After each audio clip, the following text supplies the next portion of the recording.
Welcome to the Filipino American Women Project, a podcast show that shares stories and life lessons told by individuals living or have lived in America that are of Filipino descent and identify as female. I'm your host, Amos, a fellow Filipino American woman, and I'm excited for you to join us. Let's get started.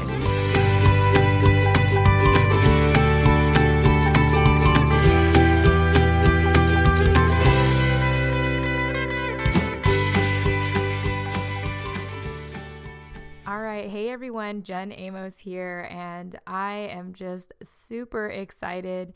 I have to give you all some background to this next episode because it's a super special one. So this episode is actually a recording of our first live event in the San Francisco Bay Area, Oakland, California specifically.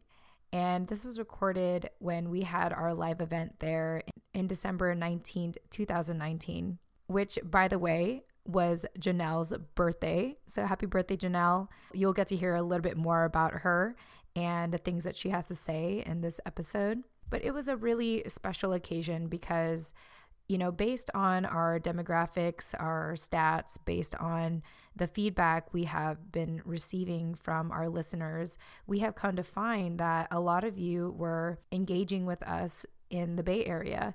And so I felt compelled to flying out there and seeing all of you firsthand. And it was an incredible opportunity. We tend to get a lot of positive feedback on the chemistry that Nani and I have on the show.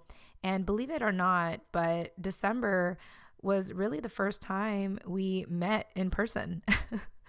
And it was awesome. It felt natural. It just felt right. It just felt like I've always known her, So Nani, I just want to thank you again. I can't thank you enough for your hospitality when I was in town and for helping us coordinate our live event.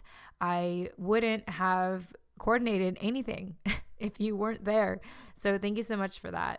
So anyway, this recording, as I mentioned, was of our live event on December 19th, 2019, also Jannel's birthday. And the cool thing is that it was taking place at my Airbnb that week that happened to be a recording studio. So we actually did this recording in a recording studio at my Airbnb, of all places. It's crazy. It was pure coincidence. And I think it was all meant to happen. And if you are looking for a recording studio in Oakland, California, feel free to direct message us and we'll be more than happy to give you the details of that specific Airbnb. So at the time, with many of our shows, and if you've been following us for some time now, I'll assume that you are one to give us grace for how unapologetic and how sometimes raw we do this show. And so when we did this recording, we actually didn't use a microphone because the room was soundproof. I felt like my phone was able to pick up the audio so much that you will be hearing a lot of things in the background as we're talking. You may hear the crispness of the phone because I didn't use a mic, as I mentioned. You may hear some coughing in the background and occasional shuffling. We moved my phone around a lot because we thought it would help pick up the audio of the people in the room a lot easier. All in all, we try to be extremely thoughtful about capturing the audio. And so it's going to sound the way that it sounds. And we hope that you appreciate how real and how unapologetic we were with sharing our truths and our very introspective thoughts out loud to be recorded for you, listener, to eavesdrop, essentially. And I don't think I mentioned this yet, but I was drinking. So you might hear a little bit of me slurring and talking a lot. With that said, I already mentioned Jannel, which it was her birthday at that time. So happy belated birthday, Jannel, at the time of this recording. But I do want to give a special shout out to everyone that was able to attend. I know that for events like this, sometimes, and this is what I've kind of gathered from our attendees there, and even for myself, if I go out to events so sensitive such as this, sometimes it's a courageous act just to show up. And so I really do want to give a special shout out to everyone that was there. And you can check out the show notes, which will be provided in the details of this episode in the podcast app that you are listening from, to look up all the people that were there and live with us. So first of all, my amazing co-host, Nani Dominguez. You can reach out to her or connect with her at her IG handle at Notes by Nani, or you could also reach out to her on our IG account, our Instagram account, The Filipino American Woman. I want to give a shout out to Aubrey. Her IG handle is Optimus. That's AU_Timus. So check out the show notes for that. Also Abby, IG handle Sailor Moon 424. To Krystl, who is the host and producer of Filipina on the Rise. Thank you so much for being there. It was an absolute pleasure to meet you in person. To Stacey and Salinas, the historian of our group. Thank you so much for being here live at this event. It was an absolute pleasure to meet you in person for the first time. And what you'll come to hear when you listen to this episode is her take and her interpretation of some of the issues we address on the show based from a historical perspective. I want to give a shout out to my good friend Keane. His IG handle is What's Cooking Good Looking with his name in the ing, replacing the ing and cooking and looking with his name Keane, Keane, which again, please check out the show notes so you can find these people. It would take forever if I tried to spell out everyone's name. But Keane is actually a really good friend of mine. We've known each other since high school. He actually remembered more than I did. Apparently, I was his first friend when he first came to San Diego. So Keane, thank you so much for remembering that. And I apologize that I forgot that. But it's just it was an absolute pleasure to reconnect with you again and have you show up live and be that male perspective in our conversation. And last but not least, of course, Jannel, and her IG handle is Jannel. And you'll have the opportunity to learn about her and Jannel's closet, inside joke. Gotta listen on the show. I feel like I kind of got a little elaborate on some of you. So I just kind of want to go back for a second here and talk about Aubrey again. Aubrey is actually one of our really engaged listeners. She is very active with us on Instagram, and she had recommended some people in the past for us, and she's just meeting her in person. She was just an overall sweet person, sweet woman. So Aubrey, thank you so much for coming out, and you will hear in this recording how it was a courageous act for many of us to show up. So thank you all so much. I cannot emphasize enough how grateful I am, and you're going to hear this in an upcoming episode, but we can't stress how much we value your feedback. Your feedback is the reason why we exist. Your feedback gives us conviction and gives us a sense of responsibility to do the show. So thank you all so much. And meeting even just a handful of you in person really just solidifies what we're doing. So thank you again so much for being there in person. Last but not least, this is going to be a 2-part series. And the reason why is because we are going to be gearing up for some incredible interviews in February. So I'm going to be splitting up this interview. I'm going to be splitting up this recording. It'll be a total of 2 hours anyway. And I do really feel like this first part has a lot of information that I encourage you all to take time to think about and reflect upon and engage with us through Instagram, through email, through however you want to get a hold of us. We have a lot of ways to do that. But yeah, definitely, I think it's very important for us to split this into 2 parts so that, okay, I had to take a quick second there. My dog started barking. And it's complete. I'm sure you're all completely okay with this because by now you should know how unapologetic we do these shows. But anyway, I really hope that you really pay attention to what we're talking about on this show. I feel like what a lot of our attendees talked about really echo how a lot of our listeners feel. So I hope you enjoy, and I hope you continue to engage with us. Let's keep the conversation going. And that's it. I'm going to stop talking now, and I'm just going to go ahead and jump into it. Enjoy.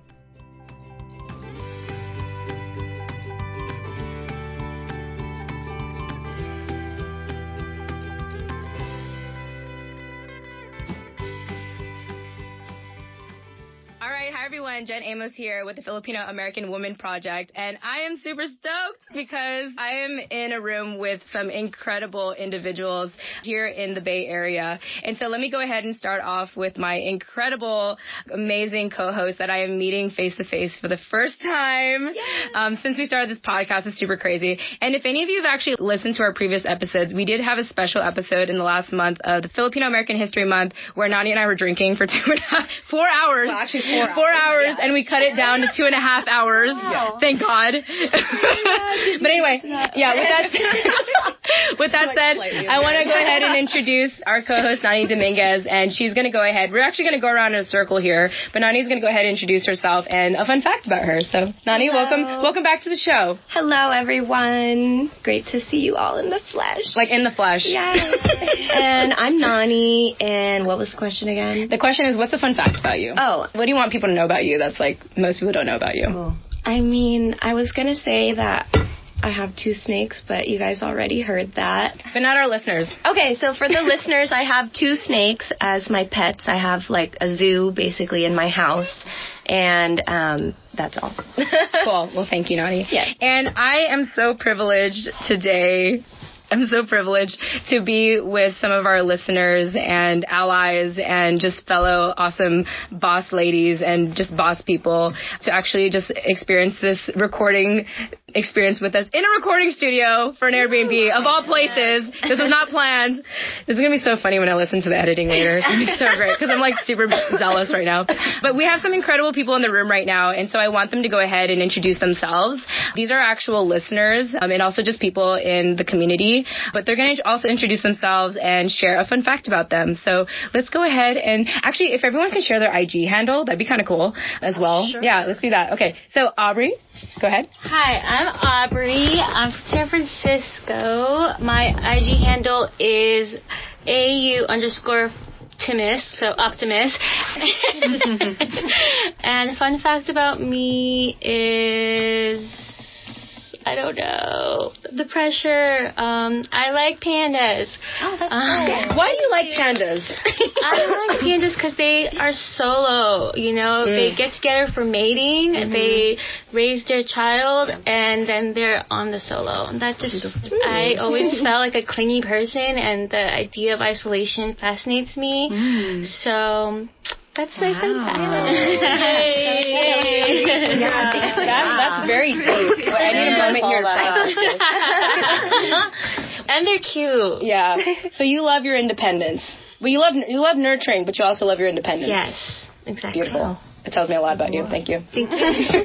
Thanks for having me. All right, and now we have Abby. Hi, my name's Abby. My Instagram handle is SailorMoon424 because I'm a huge Sailor Moon fan. Yes. Oh my God. Sailor Venus. Yes. Sailor V. Oh wow. Okay. My fun fact is that I'm a dog mom, but I'm also a plant mom. I have 2 plants. One's name is Lizzo, and the other's name is Ica because it's a coffee plant. Yeah, so coffee Arabica, so I just used Ica. Yeah, those are my kids. I love it. I love it so much. Lizzo, though? Yeah, Lizzo, yeah. Lizzo's really all. Lizzo's my favorite. What kind of? Oh, it's a ZZ plant. I can't say the full name because I don't know the full name. It's really long, but they're from South Africa, and they have healing properties, so I've heard. Wow. Very cool. Trying to live my best life. Yeah. I love it. That's cool. It just shows that you like to take care of things. Yes, that's true. That tells me a lot about you. I'm not a psychologist, but I like to pretend I am. I like to pretend I can read people. Krystl. Is that transcribing? Yeah. It is. Otter. It's free. Okay. 600 minutes for free every month. Little tip there. Advertising. I don't benefit from saying that. Hi, everyone. I'm Krystl Fabella. Very excited to be here. My handle is Krystl Bella. It's hard to spell, but my other one is Filipino on the Rise. So I also host the Filipino on the Rise podcast and run the Instagram brand. So very excited to be a part of this beautiful community. What's a fun fact about? Oh, yeah, I guess the Filipino on the rise. And Filipina is with an A, not an O. So it's Filipina on the rise. Yeah. Cool. Well, my fun fact is that I've lived in San Francisco for 2 years, and I have moved 10 times. Oh, wow. Wow. Yeah, and to the point that if I have to move, like, tomorrow, I can basically pack up all my things and move into a new place because I've condensed it to, like, 3 to 4 bags. Oh, my gosh. Okay, so you've lived here. Sorry, how long have you lived here? 2 years. 2 years, and then 10 times. Okay, very fascinating. That's a lot. Wow. It sounds like you're going through a lot. How old am I? Yeah. I'm 25. Wow, that's a lot. Girl, I'm 32. It's fine. You're like the age of you're like younger than my sister. Wait, well, how old is my sister? You two are the same. Yeah. 24. Yeah, about Beautiful, beautiful. Awesome. Thank you. And we have Stacey. Hi, my Instagram handle is up later. says Salinas. Okay. Like if you spell it, it says Salinas, but it's only because my brother also went to UCI with me, so he took the S Salinas, and so I just had Salinas at UCI.edu, so I thought whatever, just own it. So it's Salinas89, and my fun fact: I can play the tuba, the timpani, the bass drum, and the clarinet. Proving Asian stereotypes. I was a Oh my gosh! So you didn't just play the piano? No, that was too expensive. The clarinet. You could rent the clarinet. Yes. So, there you go. And I didn't want to do flute because the mean girls were flutes. Yeah.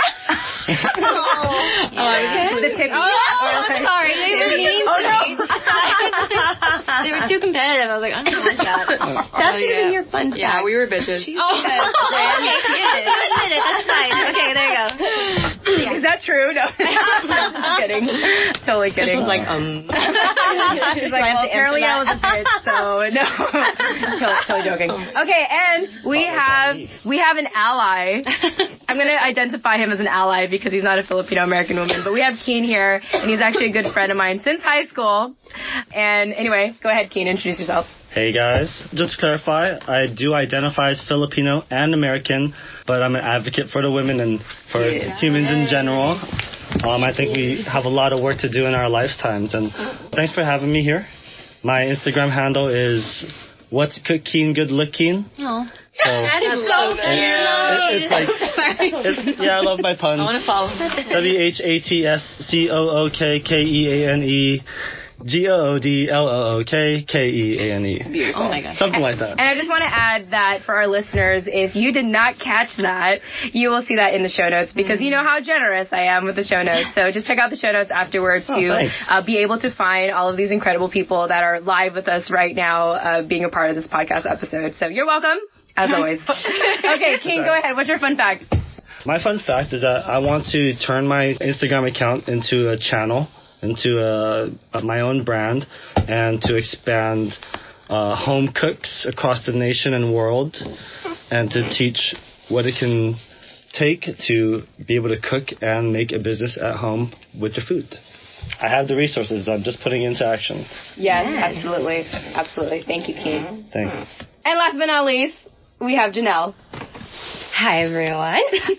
My name is Jannel. My Instagram handle, and this is not for the podcast, but on our group chat, you guys all have my, fake Instagram. So, in our little group chat, that's my fake Instagram. So, my real Instagram is @original. So, original, and it's ORIG, and then Jannel is spelled JANNEL, like channel and flannel, but Jannel. Yep. And my fun fact is I want to visit all 50 states before I turn 30, and I'm at 47 right now. Wow. That's amazing. Wow. So what are the last 3 places you have to go to? Maine, Alaska, and North Dakota. Wow. Maine is so... Is it? Wow. Is there a favorite state of yours other than California? California is definitely my favorite state. I don't have a favorite state. I have states that have surprised me. Like states that I've gone to and I'm like, this is not what I expected, or I didn't expect to have a good time there. Like what? Yeah. Like Tennessee was a really good time, a little partial because I lived in Georgia for a year and a half, so I like Georgia. And then I enjoyed Utah and Idaho. Idaho. Beautiful, beautiful.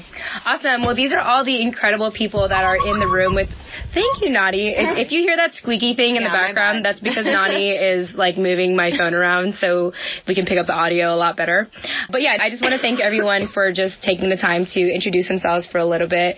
And I think this is just really beautiful to have some of our listeners just be able to be on the show, because very often we tend to get people that direct message us novels of how much the show has meant to them.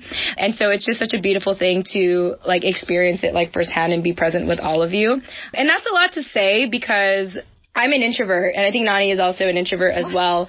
I know. She doesn't seem like it at all. I know. I really like fake the extrovert thing. But as an introvert, I'm someone that can only be around people for a certain amount of time, and then I have to recharge. Like, hence why I have like an Airbnb to myself so I can like recharge afterward. And then tomorrow I have to like to hang out with one of my, and not you, I'm not talking about you. I'm not talking about Keane, in case anyone's wondering. But I have to hang out with some friends and have to stay over at their place. I don't have to, but I will. And I think it's going to be really draining. Not because I don't like them, but it's just like my personality and like how I have to recharge so that I can be fully present with like people when I actually do spend time with them. So I just want to thank you all for being present today. For me, I'm usually just stuck in my house. Like, I work from home with my husband, and I'm usually just in my office and I'm just staring at a screen all the time. Like, I have been really looking forward to this experience for weeks now. I have really struggled with loneliness and mild depression for most of this year. I mean, I've always had mild depression, but it became really extreme this year because I was just starting, like, as much as I love working with my husband, I love you, honey. But also, I love you, in case you're listening to this, which you probably never will, and I always say that and you always laugh. But, you know, it's just nice to kind of get out of the house and be able to just know that I'm more than just our business and the things that we do together, but I'm still a Filipina, and I still need like some form of independence. And so being able to, this podcast has been like an experience for me to do that. And like, I literally, like, this is the first time I wore eyeliner in like months, you know? And so, I mean, maybe weeks. I could be like exaggerating, but it looks good. Yeah, I know. Well, thank you. Yes. Isn't it like perfect? And we did it like in the dark. we did. When the photographer came, we were like, oh shit, I gotta put on makeup. Yeah. No, but I have been really looking forward to this experience because it's one thing to like hear from all of you, but it's another thing to like be in the same room. And I do want to just say this very candidly, but I was almost like, I kind of felt this like natural like jerk in my body to even want to show up around everyone, because those feelings of being a self-loathing Filipino for Filipinos still comes up. You know, just that whole like deconstructing colonization in your head. Just kind of like, I know a couple of us had mentioned this already, but almost feeling ashamed to be around other Filipinas. Like, I was almost nervous about that, like even coming out here today. And I just feel like being around all of you, I don't feel that sense of like, oh my God, I gotta get the fuck out of here. You know? Yeah. It's more like, oh my gosh, like, because you all have opened up to us tonight, it just makes me feel like this is more than our skin color. It's more than like our shared background, but it's really just people being authentic and open and real with each other. And so I just want to thank you all for that. And I wanted to be candid about that as well, because I'm sure that a number of us like show up to places like this and you're thinking like, God, I got to get the fuck out of here. You know what I mean? And so with that said, prior to us starting this conversation, we were talking offline, all of us introducing each other. And one of the topics I want to talk about first is actually student organizations in college campuses.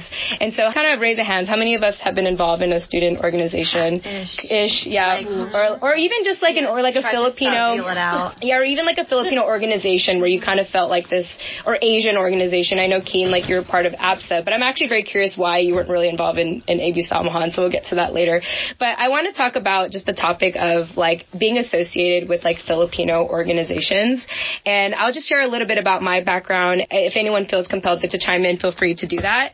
But, you know, my background, I mentioned this in a couple episodes in the past, is that I was bullied by Filipinas when I was in middle school. And so I've always had this like love-hate relationship with our community. And part of why I started the Filipino American Women Project was because I wanted to rewrite that narrative. And I wanted to believe that there are like Filipinas that really wanted to uplift one another and like actually help one another and not be so competitive and like, you know, just, destroy other people's buildings to build up theirs kind of thing.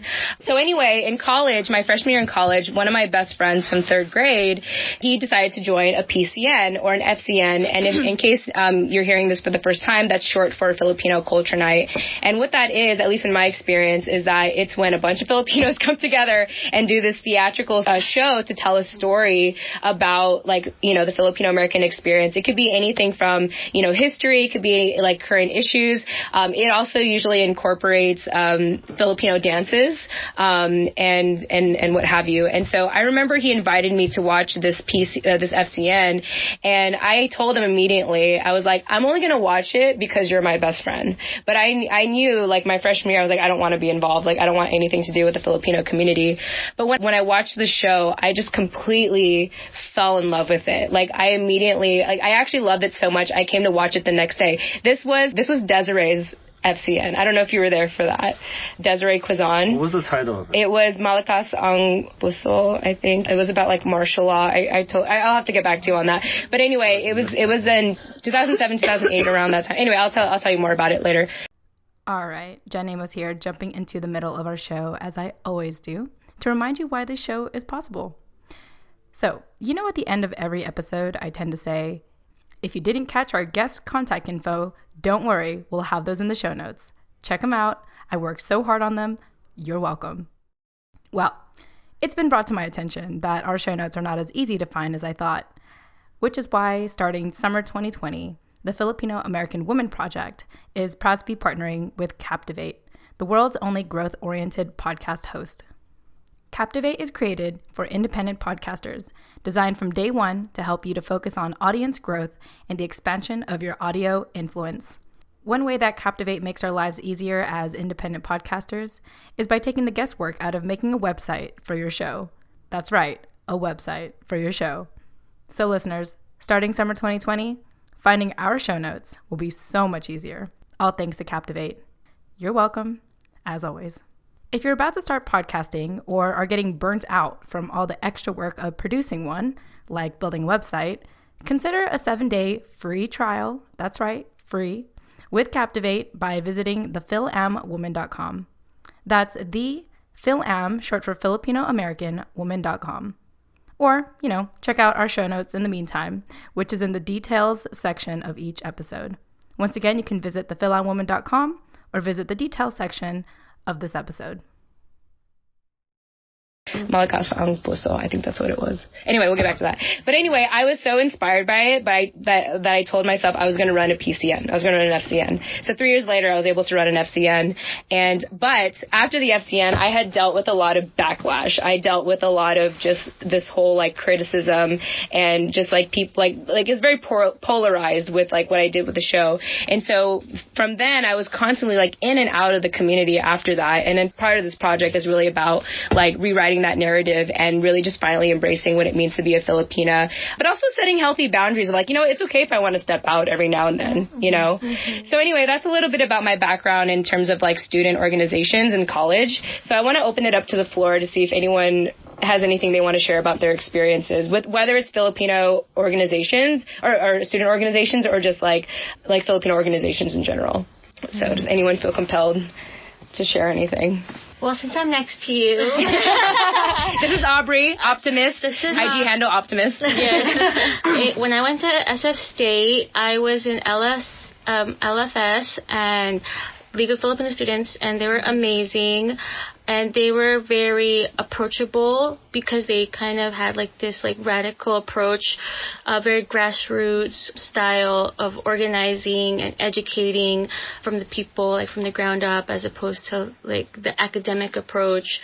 But I don't know where I want to go with that, but involved. I was involved, just very, like, loosely, just kind of showing up at meetings, and I loved it so much, but I did kind of, like, fall off because I felt like I wasn't, like, Filipino enough, and they never ever made me feel that way, but it was just starting to get in touch with other Filipinos in the community. I just felt like it was resurfacing a lot of things, personalized, internalized phobias I had, just, like, what it meant, like, identity-wise. Like, I just felt like it was I was not scared, but I just felt like I wasn't ready to embrace that side of me, or that radical side of me, because I knew that we were underrepresented and we were exploited, and we continue to be exploited, and I was just I don't feel like I can meet that demand to stand up for others, who are less fortunate than me,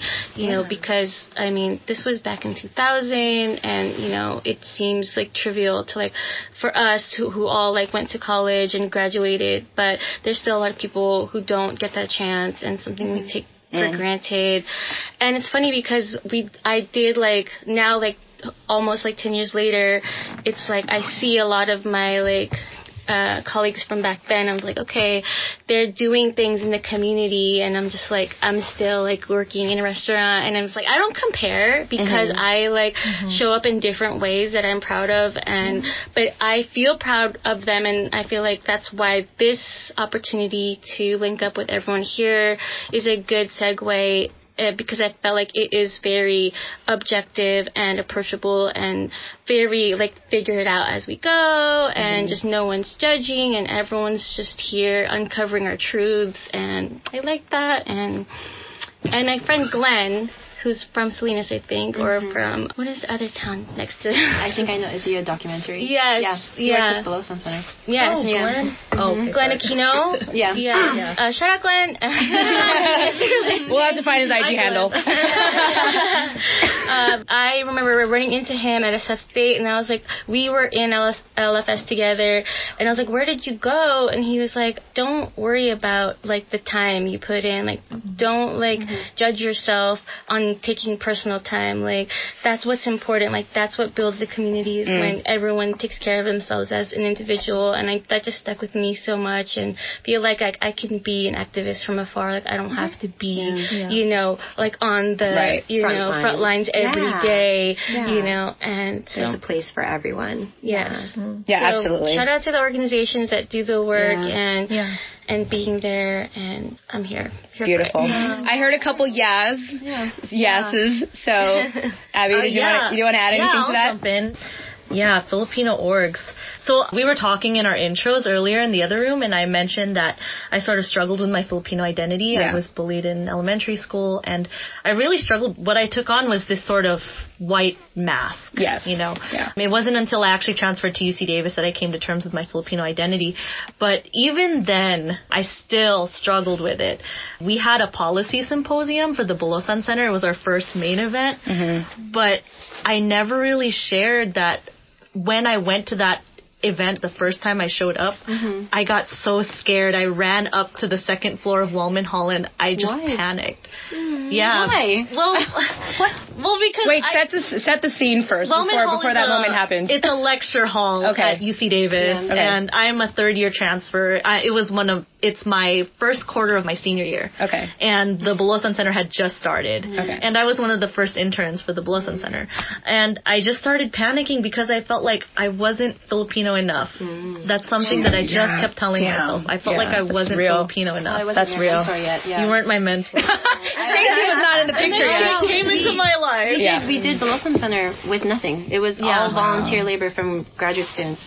Yeah. 6 graduate students who happened to find each other through solidarity and being Filipino American. That's amazing. Wow. And so, But Abby, what the heck? You were in Wellman Hall is one of the creepy lecture halls. It is. It's really scary. It's very. I always ask my students if they have a buddy to walk home with. It's scary. It's very scary. Okay. But Wellman Hall is next to the Asian American Studies Department. Yeah. Okay. Yeah, it's perpendicular to it. And that's where we were holding the symposium. Hiding in the second floor, I was so scared floor. because I kept some part of me. She didn't have my number yet. Some part of me just kept telling myself, well, you're probably expecting that same backlash that you got when you were younger in those same kind of communities. Right. And I worked in a Filipino restaurant You're traumatized from that. Other Filipinos that worked with me would talk about me in Tagalog when I clearly understood what they're talking about. And so I would talk back to them in Tagalog. Tagalog, and they would just get scared. But things like You're like, whoa, she understood what we said. Like, oh shit, well, do that. you better start being respectful. Yeah. But so those thoughts just started coming back into my head. Like, you're not Filipino enough. Why are you going to these events? You're not Filipino enough. I went to a white private school, predominantly white, and so I was still holding to that idea that I'm not enough to hold on to this truth and to share this truth, because I really wanted to do Filipino American history, and I felt like I wasn't the person for that. But a part of me just started talking in my head saying that Filipino isn't something that you need to try to be. It's who you already are. It's who you are. Yes. Good. Yes. And so, Amen. even though I was panicking on the second floor, I just saw Stacey. It took a moment. It took a moment to step back. And one thing that another grad student taught me is to learn to rest, never to quit. Yes. So I took the time to step away. Yes, and I realized, I do belong here. Yes. I do belong here. Yeah. And so I went back down and I met How another. did you get to Sacramento? Now I'm just worried. So, how did you This is Stacey speaking, by the way. No, how did you get to Sacramento where the symposium was? Or you're going to the policy symposium. Yeah. In Wellman Hall. Oh, you went to that one? Yeah, the first ever one we ever had. Okay. Yeah, and I got to meet another Filipina author who was writing about the farm worker movement. And that's what sort of plugged me into writing about our history. And, there's just that imposter syndrome, the whole feeling like you're not good enough, but then combine that with identity, and it's a crisis. It's a mess, right? Absolutely. I saw you at the boba shop. No, sorry. She's like genuinely concerned right now. Yeah. Or was it after? It was after. I have my office hours at Charity. Okay. Yeah. And Stacey's my mentor, for those who don't know. Okay. She's amazing. You'll get to know more about her. I believe you. I believe you. No, she is. But and so that's something that I had to work through. And then it's also sort of the idea of creating this false Filipina in my head of who I should be. Yeah. Because there's a lot of these beautiful women in these organizations, and I tend to compare myself. It's probably because of the culture. It's because I get it. Filipino parents tend to compare you to other Filipino kids, or just other kids in general, it's right? human nature. Like, look at your cousin's this, or look at your friend, she's still single, and she cares about her family, But, and so in my head, I created this false idea of what a Filipina should be. I should be more beautiful. I should be more light-skinned, or maybe I should, wear more makeup, or be somebody else. But the fact is, like, we are who we are. We carry all of these things. We carry our own identity, but we're still Filipina at the end of the day, or Filipino, Filipina, Filipinx. And so that sort of mentality of accepting who I really was what pushed me to be a part of the Bulasan Center. So I have a question. Do you feel like you've kind of owned it as a Filipina now? Like, do you feel enough to kind of step forward and represent, or is it still something that you're working through? It's still something that I work through every single day, even now that I've graduated. I mean, I still see other students because I'm an older student. I transferred when I was 22, so I graduated when I'm 24, and so there's some students that are much younger than me that are way up there, way beyond their years, already in law school, achieving so many great things, or, and so it's hard to not compare myself and think, as a Filipina, am I actually doing enough?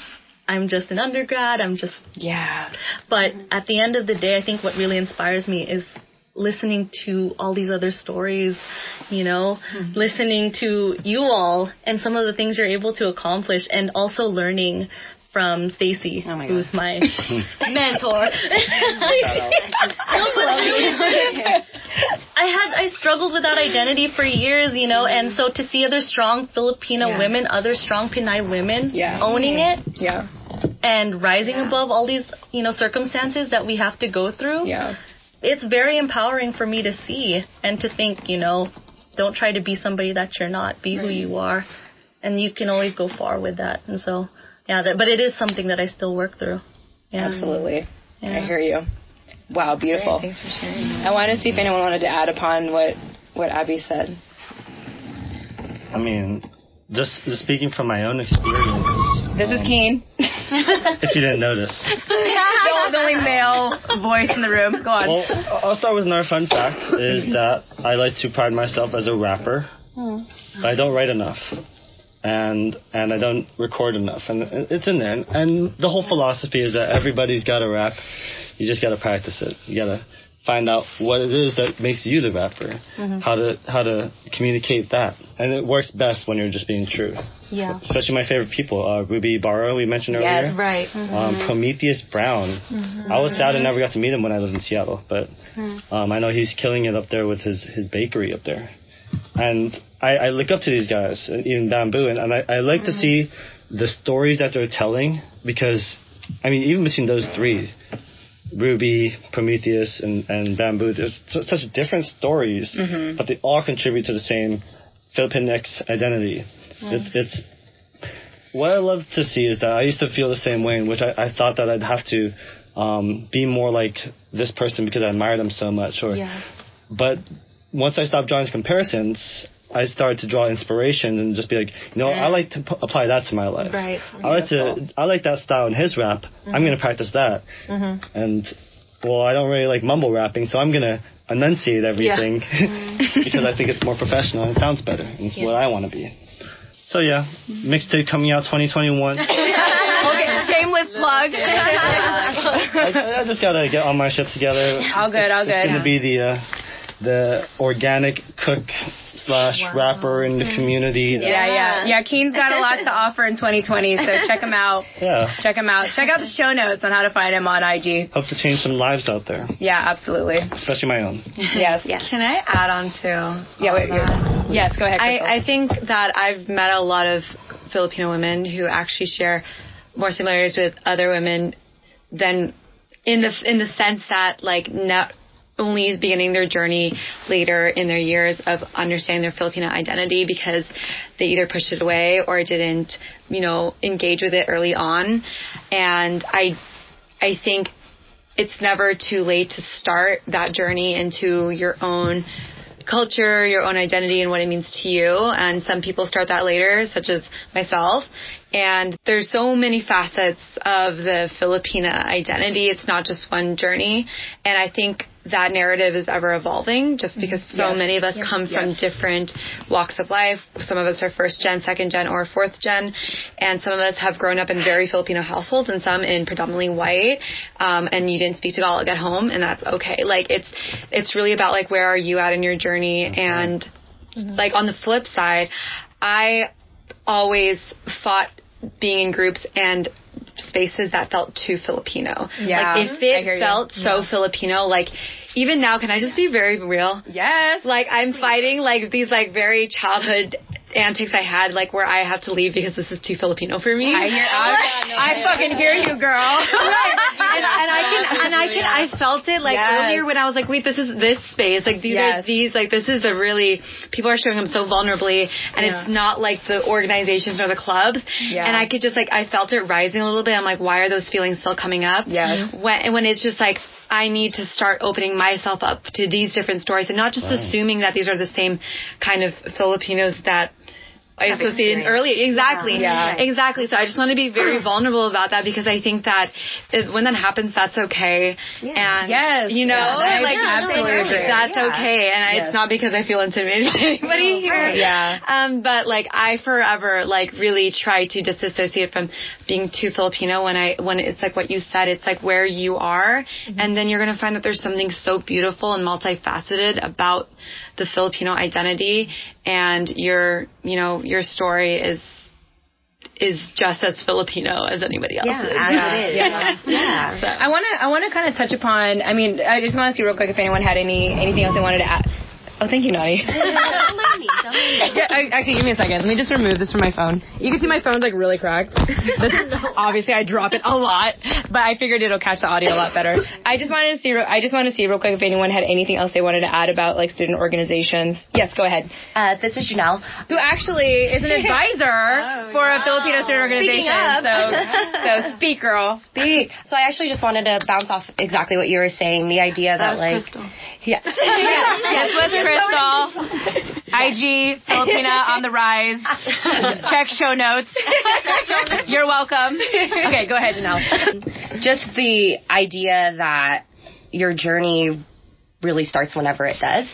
And I feel like mine kind of landed on me. Yeah. And I shared this with everyone else earlier, but I definitely grew up in a really predominantly Caucasian environment. I'm from Tracy, California, for anyone who knows what that's like. It's basically farmland, and I lived there way before the Bay Area was pushing over to Tracy. So that's kind of my upbringing. I went over to college, and my college was very, very, very much filled with other people of color. And I was like, okay, it's time for me to try that out. So I tried. Let's do this. All right, here we go. Let's do this. Time to own the fact that you are Filipina, and let's do this. So I tried it out my first year. My cousin was actually like one of the founders of the Filipino club at our university. So I was like, all right, let's do this. I know someone who's in it. I did one PCN actually and had a huge falling out with my friends afterwards because I wanted to be involved in other ways around campus. I was picking up jobs in other places and joining other student organizations, and I just wasn't as heavily involved as everyone else, and I started feeling like I was getting pushed away from them because they were like, well, you're not involving yourself in friendship games, or you're not involving yourself in French. I never went to friendship games. You're like, I was a PCN girl. Like, I never went to friendship games. Exactly. Or you're not coming out to our like in and out runs, and I understood why they were like important to all of them and why they wanted to feel bonded with each other, but I felt like I was being like ostracized for like not wanting to hang out with them 24/7. So I was kind of like, okay, this really isn't like my thing right now, whatever. And I just didn't really do much with them the rest of my college years. Fast forward, I currently work at that university still. And one of my students approached me and was like, hey, our club advisor is leaving the university, so we're in search of a new one, and we want you to be our club advisor. And I was like, let me think about this.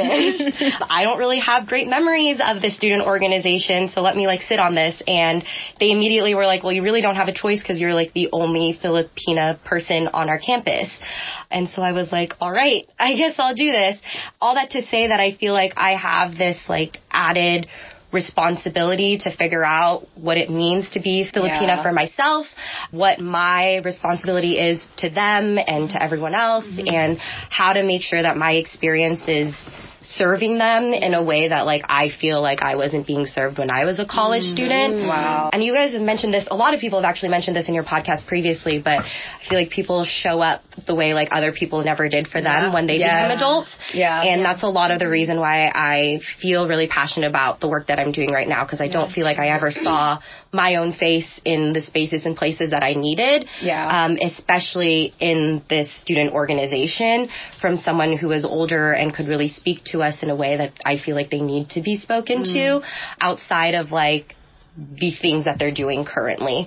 So me showing up here today was like a huge leap. Yes, girl. Yes. From the closet. Yes. We're in Jannel's closet. Podcast coming out 2020.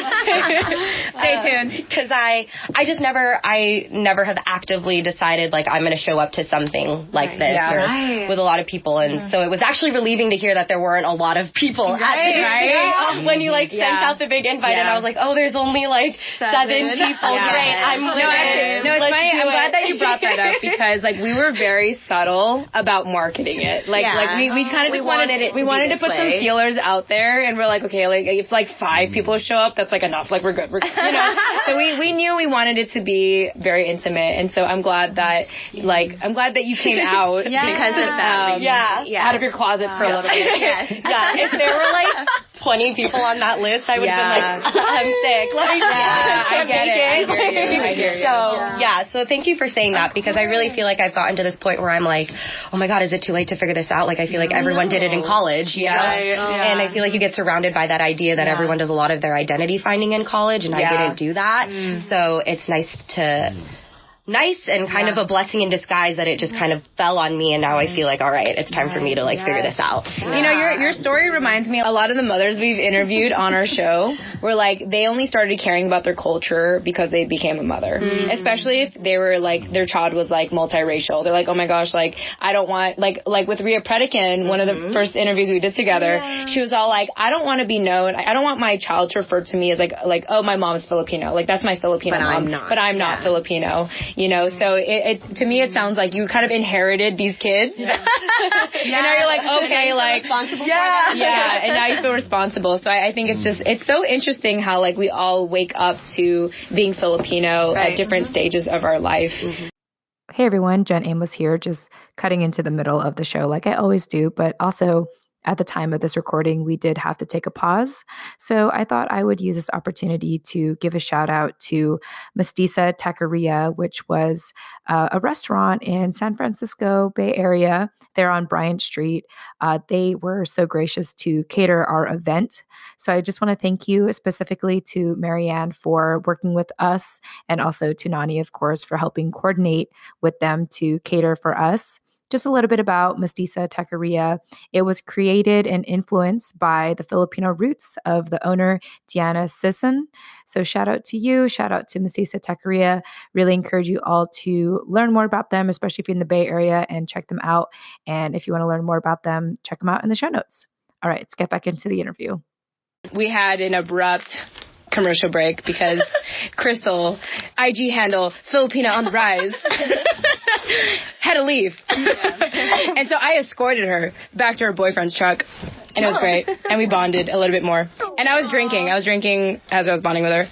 So just as a recap for anyone that's just tuning in, which I don't think you would, because I'm sure you're playing this on 2 times the speed, like Jannel does. Like Jannel does. Why? To get through it. Wow. Because she binge listened. I binge all of them. So I'm going to try to talk a little bit faster so that she's going to have to do that. Yes, so she's going to have to slow down and listen to us. No, this is going to be a great audio. Oh yeah. It was so funny when we did our audio, like when we were doing our episode for like the end of Filipino American History Month. Yeah. We did a recording for 4 hours. I love listening to that episode. And we got it was so fun. We got so drunk. I'm so embarrassed. And like when we I was like, I don't know. Were you guys together? No, we were just drinking. We were just drinking over the phone. Drinking virtually. And we recorded it. We recorded it. I broke my nail and everything. It was really aggressive. Yes. Like, I have to catch up. I'm on the next one class. Yeah, I was like, I feel inclined to also drink. Yes. That was the goal. Yeah. We wanted you to drink with us as so that's what's happening right now, is we're like drinking, and I don't even think there's much to edit on the show, to be honest, because I feel like we've had so many like amazing things that we've been talking about so far. But during our first discussion, we were initially talking about student organizations, but the common theme I feel like I got from that was just not feeling enough, not feeling Filipino enough, not feeling American enough. And so I think that's the next topic I want to get into. And I want to see if anyone feels compelled to sharing what their experience has been not feeling enough. And so who feels compelled to like kind of sharing like that experience first? I'll go. Yeah? Okay. So I'm going to start this off just by bridging what we were talking about before with what you just said. And I didn't go to college, so I was not awarded the opportunity to do a PCN or anything like that. But I am a part of a Filipino organization now, which I entered with a lot of those feelings of like, oh, I'm mestiza, especially like I don't look Filipino at all. Like whenever I go into a Filipino space, especially with my own family, I'm othered all the time. I remember when you said to me that it's so normal for your family to call you, hey, the white girl's here. Yeah, that's their nickname for me. They call me white girl. That is crazy. And it's been like that since I was like born. That's you know? ridiculous. Yeah. Yeah, and it's weird because I'm not the only, like, light-skinned one in our family, but I don't know, whatever. Anyway, but I am a part of that group now, which I came into, and I kind of expressed to them, you know, I was just vulnerable with them, and I told them that I was kind of intimidated to join that group, and I kind of expected that backlash, but after sharing that, I noticed that a lot of them are like, they'll text me now, and they'll be like, hey, I haven't seen you around, are you okay? And they, you know, thank me for sharing that. So I think there is a lot of value in just opening yourself up and letting people know, like, this is intimidating for me, but I'm still here, like, for my own reasons, and I need you to respect that, essentially. So I was just going to talk about my family experience and how, kind of like how you touched on earlier, both sides of my family, I was never white enough for my white family, and I was never Filipino enough for my Filipino family. And to both sides, it's like they both just roll their eyes at that and make me feel like I'm being really overly sensitive and dramatic. But here is like a place where I can really feel validated and feel that sense of belonging. So yeah. Beautiful. That's my story. Yeah. Does anyone want to add upon that? Well, I almost didn't come because I was like, I don't know anything about podcasting. And I was just thinking, like, I don't have any, like, community work under my belt. Like, I just was trying to convince myself, like, there's too much traffic, just not to come. But I was like, no, I want to come based on, like, our DM connection, I guess, because you guys have always been so, like, I just didn't want to let you guys down. And I just was like, even though I, like, don't feel enough, like, for whatever reasons, just having not an expectation to meet, but just like a connection to be made. Like, I didn't want to miss the connection because you're not from here, you know. So I was like, okay, this is rare, you know. Like, I like skipped up like other opportunities for other things, and I was like, no, I made this a priority, even though I felt insufficient in my like qualifications. I was like, whatever the reasons are, like, I'm sure I could come up with 10 more, but I knew that I wanted to be here just based on the fact that there was no, like, expectation. It was like, that's what made it easy to come here, was that there's really no expectation. It's just if you can, and I wanted to. And if you want to. I wanted to.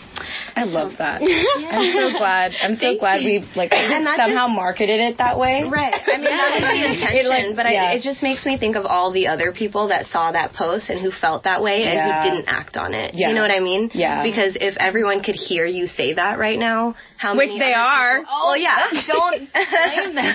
No. Listeners, I love you all. You know that. But next time, show your face. And now that was Nani. I didn't say that. But you know, we love you all. See your face. Actually, I do want to explain. So we had an episode with Jolene Levid, and Jolene Levid. So her background story is that she experienced domestic violence, and she advocates for it amongst many other things. And she said that the best way that she had described like how other people can be involved without like being in the forefront, kind of what you were talking about, Aubrey, is to. So she described it as like being in the car, and like if you're ready to be in the forefront, you're like the driver. But if you just kind of want to join, like come along for the ride, you can just be a passenger. You can just sit in the back seat, and that's fine. And I think that's what a lot of our listeners are right now, which is completely fine, is that you're just in the back seat. Like, you're in the car with us and you're not driving, you're not in shotgun, and that's completely okay. Like the fact that you're even just in the car says a lot. You know, the fact that you said, yes, like, I'm going to jump in this car and I don't know where it's going to go, but somehow it feels right.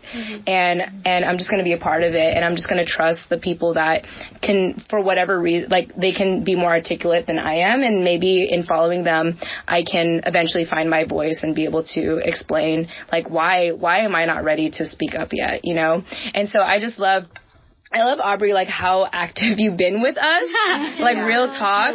Like, during Filipino American History Month, you recommended, like, a couple of Panay visionaries for us. And so we actually, like, credited you for that for, I think, like, 2 episodes. And then even just, like, coming up to this event, I loved that you were just very, like, you were very accommodating. You're like, do I need to bring anything? Like, so, like, that alone is just, that's enough. You know, that's, the point is that you've already been enough, right? Yeah. And for whatever reason, and I actually want to get, like, Stacey's, like, take on this because of her as an historian. I just want to say, Aubrey, like, whatever story you've told yourself about, like, not being enough, like, to us, we just appreciated, like, your contribution, like, even the little things, like, just even engaging with us, you know? And I really want to understand, like, why don't we feel good enough? And I do actually think it's, like, a historical thing. Like, I definitely think it has a lot to do with, like, colonization for the last, I don't know, a couple centuries, right? And so, Stacey, you've been quiet most of the time, and I don't mean to put you in the spotlight, but I love you. And I'd love to kind of, and I'd love to get your take on, like, why don't we feel good enough? Like, what do you think from a historical perspective? Like, why don't we feel good enough? Oh, God. Okay. While having a shot for someone's birthday. Yes. Wait. By the way, Jannel didn't tell us. It's her birthday. It's her birthday today. Literally today. So today is December 17th. At the time of this recording, it's December 7th. Oh shit! It's December 19th, 2019, and it's Jannel's birthday. So Jannel, happy birthday! Happy birthday! And wish her a happy birthday on Instagram, a belated happy birthday. And I'll tag her in the show notes. So you're welcome. Again, you're welcome. So anyway, all right, let's go back to Stacey. And Stacey, I just been like just enamored just by how much you know, and just kind of like your passion. I know you don't like it, but I'm going to give it to you anyway. But I love your commitment to our history as Asian Americans and specifically as Pinay. And so I'm just curious from your background as a historian, like, why do you think like we don't think we're good enough? Oh, there's a lot. It's really intricate. So if we look, it's going to sound really historical or ahistorical. If we look prior to Spanish colonization, the roles that women had, of course, it was more empowered. And of course, it's a Philippine archipelago, so there's different cultures within that. So you actually have Filipino rulers. But then when you see the onset of Spanish colonization, that's when you see the domestication of the Filipino, which is the sad part because they're trying to infuse this patriarchal Catholic understanding of what gender is. And so this is where we see the movement of Filipinas not being able to participate in the systems of power that they understood before. And then so it even goes deeper into that. So class, so a lot of Filipinas who actually were of higher standing, they gave into these systems as well. Because it just empowered them in a way, which is unfortunate. And then so you see all the other lowly class Filipinos, the darker Filipinas, not being able to participate in that system of power. And then, you have another layer of it with American colonization, and it's like, what kind of Filipina do we prefer? And so Americans are the ones who actually introduced the pageant system, and the Filipina that they chose was always the mestiza, and mestiza before meant of just Chinese. like the last Miss Universe was Katrina Gray, and she's mestiza, and then the one before that, I like Pia Wurtzbach. I'm gonna be biased. I actually like Pia Wurtzbach because of her HIV commitment to HIV awareness. But Katrina was also yeah. I mean, for the record, I love them both. I like them both, but also the fact that they were mestiza made me think like, okay, so that's what the Philippines valued. And it's not just that they are mestiza; it's that every single person that wins is mestiza. There's no variety. So there's a strong history of that. So Americans introduced a pageant system, and they get Filipinas involved in that, and they picked Filipinos from a higher standing in class as well. And so, we have that type of identity crisis when it comes to what is the preferred Filipino look. And unfortunately, it always tends, because mestiza before only meant Chinese Filipino. Interesting. Yeah, I didn't know that. I didn't know that. I always thought it was like white. Yeah, when we think of Spanish caste system in New Spain, which is Mexico, so the New World for the Spanish, that mestiza means something completely different. They have a whole caste system that's very laid out. And then when you look at the Filipino caste system with the Spanish and the Americans, it's completely different. So mestiza originally meant Chinese, Filipino blood. And they're usually the ones who had a lot of money because they're merchant traders.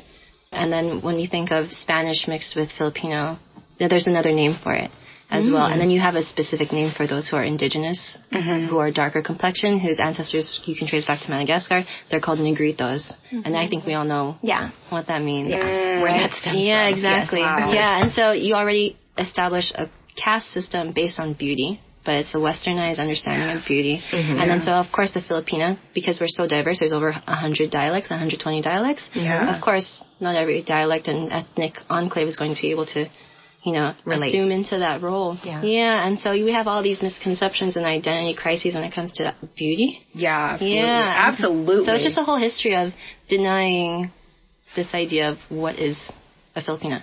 Just denying it. You have about 3 centuries or more of it, just denying it. And so we come to this realization now, westernization is a thing, globalization is a thing, so now we can't go back to appreciating Filipina at its roots.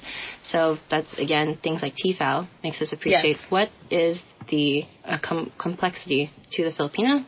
It's all these things because, again, we're in the U.S. Again, we're also mixing with other things as well. So it's just a reenactment, revisiting of Filipina at its finest, which is multidimensional. As you said. But we still deal with it because colonization comes in different forms when you add it to gender and sexuality. It's something you can't control. Okay. Absolutely. I want, like, for people that, for listeners and even for us that don't know what being Filipino was pre-colonial times, can you just briefly describe what the Filipino was? pre-colonial times? Yeah, I mean, I can kind of do antiquities. Isn't like my forte. So if we're based on your knowledge. I'm not asking you to be like the ultimate expert. I feel like I'm in my comprehensive exam. Just based on like. Sorry, I didn't mean to put you through an exam right now. Do I have to cite right now? No. Footnote. No. So we look at the archipelago as diverse as it is. So we're mixing in, Southeast Asian, East Asian, South Asian together. So I took an ancestry, 23andMe test. I'm Pakistani. I am Chinese. I am also, my ancestry goes to Tibet and to Mongolia, and then I have Filipino, Mountain, Igorot, and then I also have Spanish and Northern European, and I forget the other thing. Yeah, it's all mixed in there. So, I mean, we're thinking about pre-colonization, the archipelago is just so diverse already, so it really depends. But it really depended on, was there a tribe system? Like, if we go to the southern Philippines, Middle Philippines, you have Datu Puti. You have Datus, which are like leaders of their own little collective. If you go to the north, you have mountain indigenous peoples, all the way to the north of Luzon, where my family's from. And then if you go to the lowlands, you have people who are mixing with Chinese pirates. That was like one of the other things there. Well, so Chinese pirates. Okay, I just had to Chinese pirates. Real quick. And then you have Filipino Muslims, and then you have Filipino Buddhists, and then so it's just a whole mix of things. So it's really hard to pinpoint pre-colonial classical Filipino history. Yeah. Especially since everything was mixed, hollowed. The other part is the Spanish burned everything. And then when it comes to the United States coming in, they only taught 1900 to present day. Yeah. Wow. So it's very difficult to pinpoint. And there's no documentation. It's difficult. I mean, my colleague Kirby, hey Kirby, he does history as well, and he's more fascinated with the earlier Filipino history, pre-colonial. But if, say for example, you were from Magellan's period and you actually visited Manila, because we have this stereotype that it was just barrios and dirt huts and nipa huts. In actuality, Manila was like a thriving cosmopolitan place in Southeast Asia. So they had cannons, they had walled cities, all these things, and the Portuguese had been visiting earlier. So again, Filipina pre-colonial is so hard to pinpoint. All we really know is that they had the ability to divorce. If they wanted to, they could inherit their father's lands if they wanted to. They could become leaders of their own village. They can do all these things. Like, you can divorce amicably. Wow. Yeah, when you divorce during the Spanish period, it's shameful. Yes.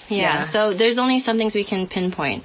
But it really takes those historians to really collect data from across countries. Wow. Wow. That's a lot of pressure. I feel like you feel compelled to say something. I was just thinking out loud. It just sounds like through whatever form, like Spanish colonization or American or whatever, we've just been, with other people outside of our community, have tried to push us into this box of what it's supposed to look like or mean to be a Filipina. But the reality is, we never looked one way, or did things one way. Like, we've always been this diverse. So that's just, I don't know where I was going with that. No, that's a valid point. I hear you, because it's like, gosh, we're just like, kind of like what we're all coming to realize or already know is like we're so multidimensional, and yet, being in American society, like, people want to put us in this box in a sense, and then we also want to put ourselves in a box because of colonialization. I know. Colonization. Colonization. It's okay. Colonialization. No. Colonize. Wait, colonize. Nothing and mixing two words together. Yeah. Colonization. There you go. Yes. I got it. Yes. I got it. Yeah. It's so like, I don't know, like, it makes me angry, it makes me angry, but also inspired to, like, I think once we realize this, at least for me, I feel responsible to just showing up. I feel responsible to just, like, being who I am, like, even saying, like, I'm supposed to know 3 Filipino dialects. I know none of them. I'm supposed to know, but I don't. But that doesn't mean that I'm less Filipino. Yeah, that's true. It doesn't mean that, like, at all. And I just feel more of a responsibility to show up. I think that's like the easiest way that I can explain it. But thank you, Stacey, so much for sharing that. As you can tell, everyone was leaning in to hear what you had to say. And I wanted to just open its floor to see if anyone, I don't know, just felt inspired by that and had something to add to it. No, we're just like blown away. We're still processing this. I super appreciate you going through that. I was actually going to say that I binged listened to all of the episodes at 2 times the speed. Yes. And I remember listening to your episode and being like, oh my God, there are all these things that I like have never known about my own culture. And I had this like really random flashback of like being in, oh God, I don't even know what grade we learn about like segregation. And I'd raised my hand in that class and I was like, so I'm Filipino, like, where am I in this story? Like, what does that mean? We're not in the story. Do I sit in the back? Do I sit in the front of the bus? Like, what does that mean? And I remember my teacher just being like, I don't know. Maybe you can figure that out on your own. And I was like, where am I supposed to find this? Like, you're my teacher. I ask people that all the time. Yeah. And especially like being half white and being but my last name is Dominguez, so where would I have been, right? So, and that was one of the first, like, moments where I remembered being like, I should probably just stop asking. No. Like, someone will probably tell me eventually, right? And that's kind of been the beauty about this whole entire podcast and why I've, like, really leaned into this, because I feel like there's all these stories and all these things that people have been teaching me that I'm like, I should have freaking learned this, like, when I was 8, like, you know, and when I was the reality asking. is that none of us have learned it until we, invested in it. Right. Yeah. And exactly. Absolutely. So that was kind of like my first initial reaction when I was like listening to yours, and I was like, wow, here are all the, like, not all the answers, but here are some of the answers I like always wanted and asked for and just never bothered asking because I had this experience of like someone telling me like, well, you're not here, you're not important, you're not supposed to be part of this, like literally someone telling me that I'm not part of the history books, and I was like, okay, but I'm here, so like what does that mean? How did I get here? How did I get here?